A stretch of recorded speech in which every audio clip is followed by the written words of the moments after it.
Saúdo a todos com a paz do Senhor Jesus. A palavra de hoje é sobre, o tema é luta no luto. Às vezes nós perdemos muitas coisas nas nossas vidas. E na maioria das vezes somos maus perdedores. Num carteado, às vezes perdemos, brincando, ficamos um pouco entristecidos porque perdemos.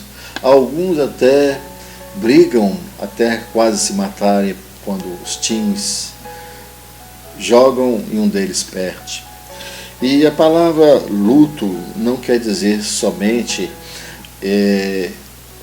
quando alguém morre, quando passa-se por um período de tristeza, de amargura pela morte de alguém. Não.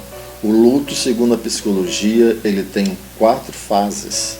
E são todas as perdas que temos, todas as perdas importantes, aquelas que influenciam no nosso sentimento, nas nossas emoções. Por exemplo, você perde um emprego, você perde um casamento através de divórcio, você perde uma empresa, enfim, sua empresa vai à falência. Então essas perdas significativas, elas muitas vezes elas inserem no coração das pessoas uma ferida que ela torna-se até mesmo ad perpétuo, ou seja, não cura nunca mais. E essas feridas, essas perdas, eu vou retratar aqui porque elas têm 4 fases, como diz segundo a psicologia. A primeira fase do luto por perdas é o choque. Você recebe a notícia e você toma aquele choque, aquela surpresa. Tem pessoas que não conseguem nem se colocar, digamos assim, na posição entre parafuso, se desesperam. E a outra fase é a negação. As pessoas que perdem, elas dizem consigo mesmo: isso não está acontecendo comigo. Não é verdade o que está acontecendo comigo. A partir desse segundo estágio de negação vem a depressão. Essa é a pior delas. Tem pessoas que se colocam dentro de casa, não conversa com ninguém, dentro do quarto presa, ela começa a cair num momentos tão difíceis, tão depressivos, que não querem se alimentar, e essa depressão, ela também insere-se na perda. A última fase é a aceitação, quando a pessoa aceita a perda, quando ela aceita, quando ali se encerra o seu luto, ou seja, a sua perda. O texto que nós gostaríamos de ler para você está em 2 Samuel, capítulo 21. Retrata a história de uma mulher. Eu vou ler alguns textos para vocês, e não vou ler todo, mas eu vou ler o seguinte, versículo 1 do capítulo 21. E houve nos dias de Davi uma fome de 3 anos, de ano em ano, e Davi consultou o Senhor, e o Senhor lhe disse: é por causa de Saul e da sua casa sanguinária, porque matou os gibeonitas. Então chamou o rei os gibeonitas e lhes falou, entre parênteses, os gibeonitas os gibeonitas não eram dos filhos de Israel, mas do resto dos amorreus, e os filhos de Israel lhe tinham jurado, porém Saul procurou feri-los no seu zelo pelos filhos de Israel e de Judá. Disse, pois, Davi aos gibeonitas: que querei que vos faça? E que satisfação vos darei para que abençoeis a herança do Senhor? Então os gibeonitas lhe disseram: não é por prata nem ouro que temos questão com Saul e com a sua casa, nem tampouco pretendemos matar pessoa alguma em Israel. E disse ele: que é, pois, que quereis que vos faça? E disseram ao rei: quanto ao homem que nos destruiu e procurou que fôssemos assolados, sem que pudéssemos subsistir em termo algum de Israel, de seus filhos nos deis 7 homens, para que os enforquemos ao Senhor, ao Engigal de em Gibeá de Saul, o eleito do Senhor. E disse o rei: eu os darei. Então, quando Davi começa a reinar, o contexto desse texto bíblico que eu li, fala que logo quando Davi reina, inicia o reinado, ele enfrentou o reinado dele, o governo dele, enfrentou 3 anos de seca e fome. E ele foi orar ao Senhor e dessa oração, desse decisão, ele chamou os gibeonitas, que eu não vou contar a história aqui, mas que não eram de Israel, era um povo gentil que entrou no arraial de Israel através de Josué, do povo de Israel, lá na travessia do deserto, e eles passaram a integrar o povo de Israel sendo um povo gentil. É como se um povo que não cria em Deus passasse a crer em Deus, a servir a Deus ali no meio de Israel. Então vejam vocês que, em primeiro lugar, aqui está um povo que não é de Deus, um povo gentil, dentro dos termos de Israel.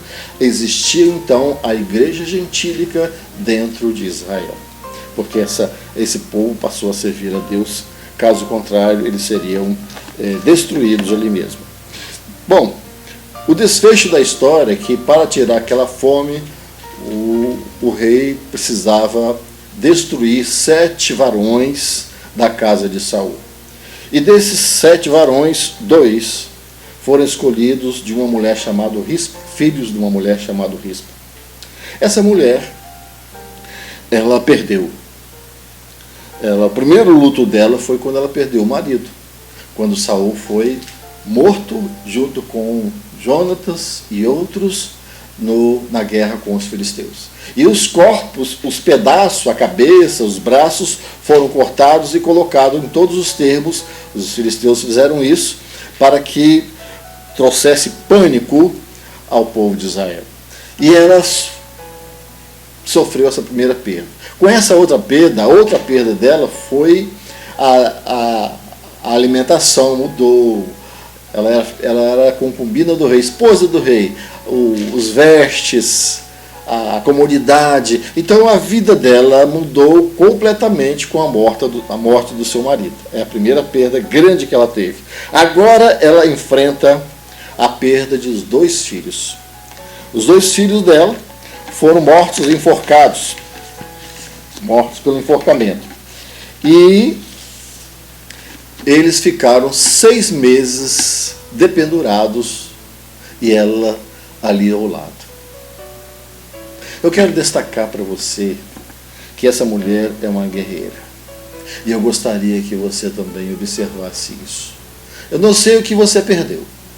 Eu não sei qual a perda, se você perdeu um filho, uma filha, o marido, divorciou, foi à falência, está no hospital, perdeu a saúde. Eu não sei qual é a sua perda, mas essa palavra é para você. Essa palavra vem ao encontro daquilo que nós mais precisamos. O título é Luta no Luto. Lute quando você estiver nesses casos aqui. Família, filho, saúde, empresa, ou alguém que morreu. E essa luta, ela não é uma luta externa, ela é uma luta muito interna, muito pessoal. E para isso, essa mulher aqui, a Rispa, ela foi uma mulher, primeiro, resiliente. Quando ela viu seus filhos pendurados, ela ficou do lado. Mas por quê, pastor? Por que ela ficou vigiando os filhos apodrecerem? Porque os animais do campo começaram a atacar. Eles sentiram o odor da carne apodrecida e as aves dos céus começaram a surgir e ela espantava isso dia e noite, durante 6 meses. Até que os corpos ficassem sem carne nenhuma e só ficassem os ossos. Pois bem, ela foi, primeira coisa, resiliente. Ela viu aquelas crianças, aqueles 2 rapazes, 2 homens, no seu colo. Ela viu a face terra de um bebê.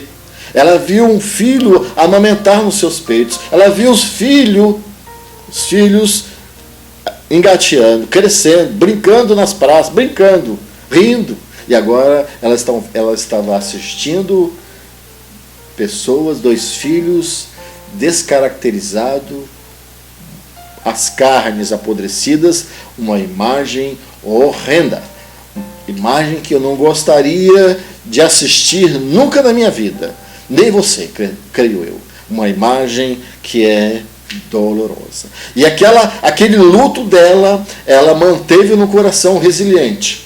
Ela lutou contra as aves dos céus, aquilo que vem de cima. E ela lutou também das bestas feras da terra, aquilo que é horizontal. Nossa guerra mental, emocional, ela tem dois quadrantes, o vertical e o horizontal.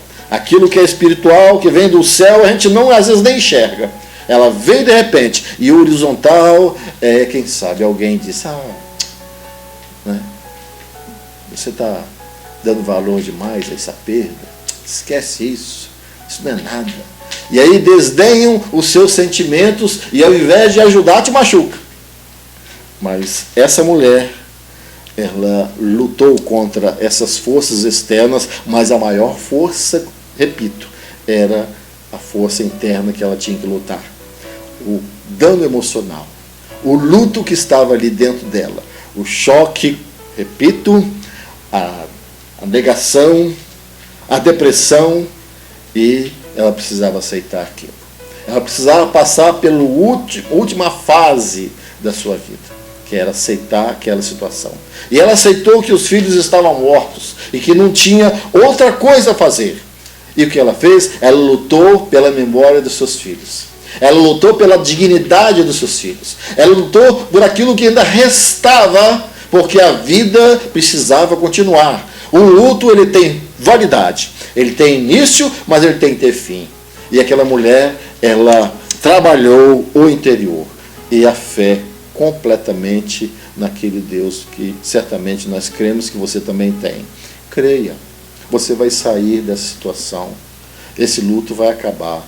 Essa perda sua, você pode muito bem superar. Vira a página. Vira a página da sua vida. Lembra de que Deus tem o melhor para você e Ele tem um projeto maravilhoso para a sua vida.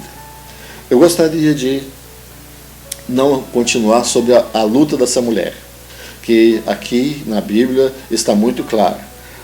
2 jovens pendurados, mortos, enforcados, os corpos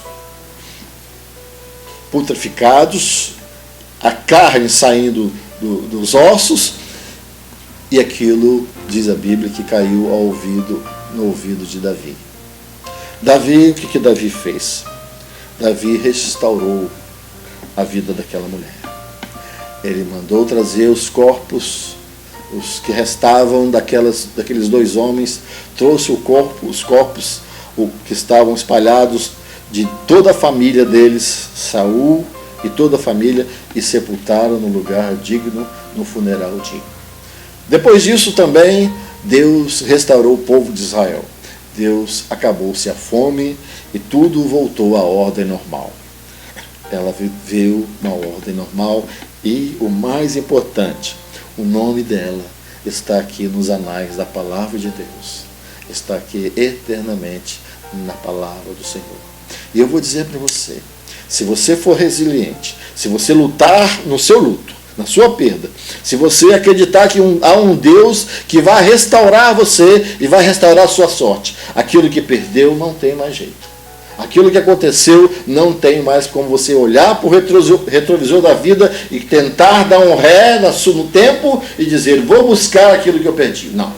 Tem coisas que não há mais jeito de restaurar.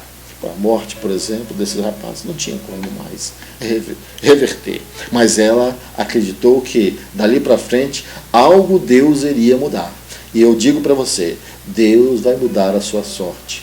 Creia, lute no luto, lute na perda, lute por aquilo que é importante para você. que a sua guerra interior e a sua guerra externa seja uma guerra onde você coloque diante de Deus todas essas batalhas e diga: Senhor, Tu és o Senhor dos exércitos, Tu podes guerrear por mim, eu quero a vitória no Senhor. Coloque sua vida em Deus, na presença de Deus, e Ele vai te dar grandes vitórias nessas perdas que você teve, que todos nós temos nas nossas vidas. Sempre perdemos alguma coisa, não tem jeito. E temos que reconhecer que não somos perdedores de carteirinha, nós somos mais do que vitoriosos em Cristo Jesus. Que Deus nos abençoe. Que essa palavra venha falar ao seu coração e mudar a sua sorte, como Deus mudou a sorte daquela senhora, dessa mãe maravilhosa que mudou a sorte dela, da família dela e de toda a nação de Israel. Oremos ao nosso Deus. Senhor, te agradecemos porque tens falado mediante a tua palavra ao nosso coração. E aqueles que nos ouviram, ó Deus, que possam crer que há um Deus que trabalha, que guerreia, que luta por nós. Há um Deus que internamente nos fortalece, que tira toda essa tristeza, essa angústia, a depressão, tudo aquilo que há no nosso coração, que o Senhor possa tirar de nós. E esses que nos ouvem, Senhor, que Tu possas também renovar as forças para que a página da vida seja virada e eles possam ter uma nova caminhada, uma nova trajetória diante do Senhor, confiando na vitória do Senhor. Oramos em nome do Senhor Jesus. Amém e amém. Que Deus os abençoe. Obrigado pela sua atenção.